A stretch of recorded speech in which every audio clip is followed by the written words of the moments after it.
There was a girl named Mira, living in a quiet coastal town where the ocean sang every morning and the wind carried the scent of salt and dreams. She had a small room with cracked walls and one large window facing the sea. That window was her portal to the world, sometimes to inspiration, sometimes to distraction. She loved painting since childhood. Her fingers could turn silence into color. Her art teacher once said, "Mira doesn't paint what she sees, she paints what she feels." Everyone believed she was meant for something great. Everyone except Mira herself. Because somewhere along the way, her spark got buried under glowing screens and endless scrolls. She woke up with her phone and slept with it. Reels, memes, gossip, hours dissolved into dust. Each night she'd say, "Tomorrow I'll start that painting." But tomorrow kept moving further away. The canvas, standing quietly in the corner of her room, had become a silent witness to her promises. Layers of dust settled over it like unfulfilled dreams. Even her brushes had stiffened, forgotten what it meant to touch paint. Her mother would pass by and sigh. "You used to wake up at sunrise to paint. What happened, Beta?" Mira would shrug. "Just tired, Ma. I'll do it later." Later, her favorite lie. It was one of those evenings when the horizon burned orange and gold.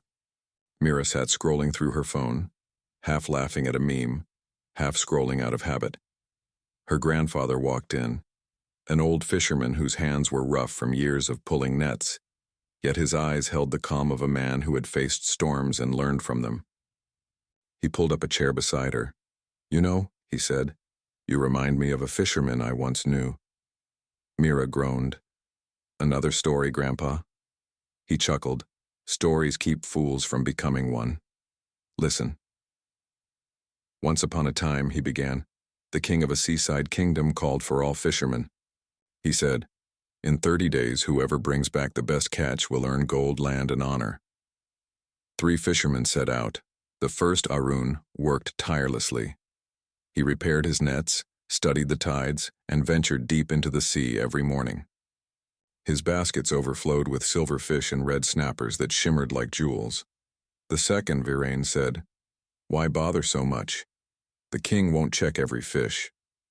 So he caught whatever came, broken, small, half-rotten fish, just to fill the baskets quickly. The third, Keshav, laughed at both. He filled his baskets with stones painted silver. From far they looked like fish. 'The king won't notice,' he said. 'Why waste energy?' After a month they returned to the palace. The king smiled and said, 'I don't need to see your baskets, but you must live for 30 days on what you caught.' Arun ate well, strong and content. Viren fell sick from his rotten catch. Keshav, he starved beside his shining stones. His cleverness had betrayed him. The old man's voice softened. 'Child life is the same. Every day you're casting your net. In your choices, your time, your effort. What you catch today will feed your tomorrow.' Mira stared at the glowing phone screen. The battery was low. So was her spirit. She whispered, 'Then what if I've been filling my basket with stones?' Her grandfather smiled gently. 'Then start fishing again. The sea never runs out of chances.' That night, Mira couldn't sleep. The story played in her mind again and again. She looked at the empty canvas. For the first time, it didn't look accusing. It looked hopeful. She took her phone, switched it off, and placed it face down on the table. The silence that followed was heavy and healing. The next morning, she woke before sunrise. The air was cool and salty, waves whispering outside. She opened her window, felt the wind brush her face, and picked up her brush. The first stroke was shaky. The second felt right. By the third, she was lost in color. Deep blues, burning oranges, strokes of gold. Hours slipped away unnoticed. Her room filled with light, her heart with peace.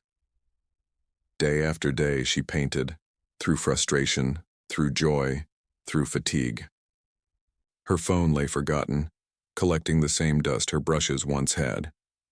When the National Art Festival arrived, Mira carried her painting, The Sea Within. It showed a figure made of ocean waves, breaking free from a cage of glowing screens. The judges stared at it in silence. One of them whispered, "This isn't just a painting, it's a confession." She didn't win first prize, but something far greater.